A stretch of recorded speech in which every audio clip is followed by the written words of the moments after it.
85 வயதுக்கு மேற்பட்டவர்கள் வாக்களிப்பதற்கான படிவம் நாளை முதல் வீடுகளுக்கு சென்று வழங்கப்படும்.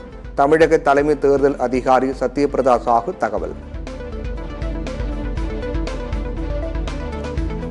பெரம்பலூரில் தேர்தல் பிரச்சாரத்தை தொடங்கிய முதல் நாளே திமுகவினருக்கு காத்திருந்த அதிர்ச்சி. நல்ல காலம் பிறக்கிறது என கூறி வாக்கு சேகரித்த திமுகவினரிடம் சரமாரி கேள்வி எழுப்பிய மூதாட்டி.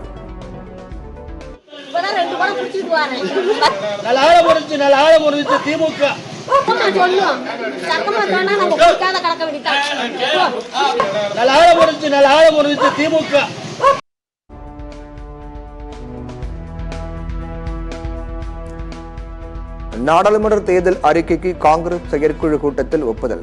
சாதிவாரி கணக்கெடுப்பு, ஏழை பெண்களுக்கு ஆண்டுக்கு 1 லட்சம் என அதிரடி வாக்குறுதிகள். 100 நாள் வேலைத்திட்ட பணியாளர்களுக்கு ஊதியம் 400 ரூபாயாக உயர்த்தப்படும். விவசாய பணிகளுக்கு ஜிஎஸ்டியில் இருந்து விலக்கு அளிக்கப்படும் என காங்கிரஸ் தேர்தல் வாக்குறுதி. இரட்டை இலை விவகாரத்தில் தேர்தல் ஆணையத்தில் தொடர்ந்து குவியும் மனுக்கள். வரும் நாடாளுமன்ற தேர்தலில் இரட்டை இலை சின்னம் வழங்கப்படுமா அல்லது முடக்கப்படுமா என சந்தேகம். கட்சி தொடர்பான சிவில் வழக்கு நிலுவையில் இருப்பதால் A-B படிவங்களில் EPS மற்றும் OPS கையெழுத்திட அதிகாரம் வழங்கக்கூடாது. தேர்தல் ஆணையத்தில் EPS மற்றும் OPSக்கு எதிராக ராம்குமார் ஆதித்தன், சுரேன் பழனிசாமி ஆகியோர் மனு தாக்கல். நிவாரணத்தை பிச்சை என கூறி தமிழக மக்களை மத்திய அமைச்சர் நிர்மலா சீதாராமன் அவமானப்படுத்திவிட்டார்.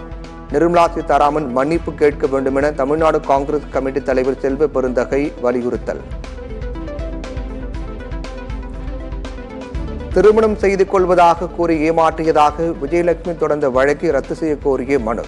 சீமான் தொடர்ந்த வழக்கில் விஜயலட்சுமி ஏப்ரல் 2ஆம் தேதி நேரில் ஆஜராக சென்னை உயர்நீதிமன்றம் உத்தரவு. சேலத்தில் பாஜக பிரச்சார பொதுக்கூட்டத்தில் கூட்டணி கட்சி தலைவர்கள் பங்கேற்பு. ராமதாஸ், அன்புமணி, OPS, டிடிவி தினகரன் உள்ளிட்டோரை வரிசையாக சந்தித்த பிரதமர் மோடி. தமிழகத்தில் பாஜகவுக்கு கிடைத்த ஆதரவை பார்த்து திமுகவுக்கு தூக்கம் தொலைந்துவிட்டது. இந்தியா கூட்டணி இந்து தர்மத்திற்கு எதிரான கூட்டணி என பிரதமர் மோடி பேச்சு.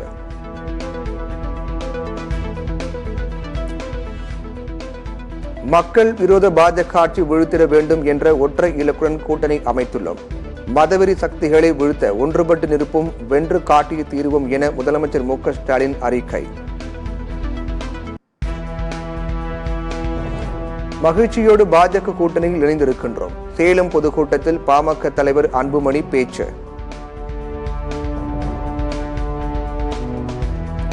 பயந்து போய் பாஜகவுடன் கூட்டணி வைத்திருக்கிறது பாமக.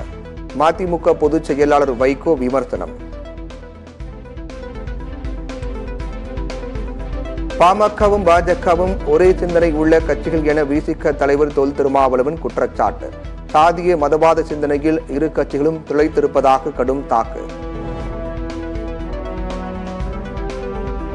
குடியுரிமை திருத்த சட்டத்திற்கு தடை கோரிய வழக்கு ஏப்ரல் 9ஆம் தேதிக்கு ஒத்திவைப்பு. மத்திய அரசு 3 வாரங்களுக்குள் பதிலளிக்க உச்சநீதிமன்றம் உத்தரவு. CAA சட்டம் இயற்றி 4 ஆண்டுகள் கழித்து தற்போது அமல்படுத்த வேண்டிய அவசரம் என்ன? உச்சநீதிமன்றத்தில் மத்திய அரசுக்கு மூத்த வழக்கறிஞர் கபில் சிபில் கேள்வி.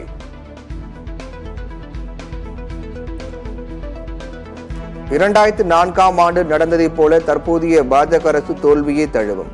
ஒட்டுமொத்த தேசமே மாற்றத்தை விரும்புகிறது என காங்கிரஸ் தலைவர் மல்லிகார்ஜுன கார்கே பேச்சு. நீதிமன்ற அவமதிப்பு வழக்கில் பாபா ராம்தேவ் நேரில் ஆஜராக உச்சநீதிமன்றம் உத்தரவு. தவறான விளம்பரங்களை வெளியிட்டது தொடர்பான நீதிமன்ற அவமதிப்பு வழக்கிற்கு பதிலளிக்காத நிலையில் நேரில் ஆஜராக உத்தரவு. கர்நாடக வறட்சியால் பாதிக்கப்பட்ட போது மத்திய அரசு 1 பைசா கூட வழங்கவில்லை. வறட்சியால் மக்கள் தவித்த போது பிரதமர் மோடி ஏன் வரவில்லை என முதலமைச்சர் சித்தராமையா கேள்வி. வரும் 26ஆம் தேதி கடலில் இறங்கி போராட்டம் நடத்த ராமேஸ்வரம் மீனவர்கள் முடிவு. தமிழக மீனவர்கள் கைது செய்யப்படுவதை தடுக்க தவறிய மத்திய பாஜக அரசுக்கு கண்டனம்.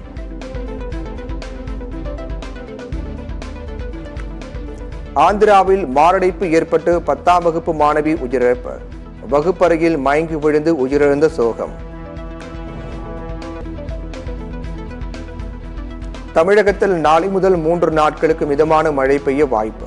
மண்டல வானிலை ஆய்வு மையம் கணிப்பு.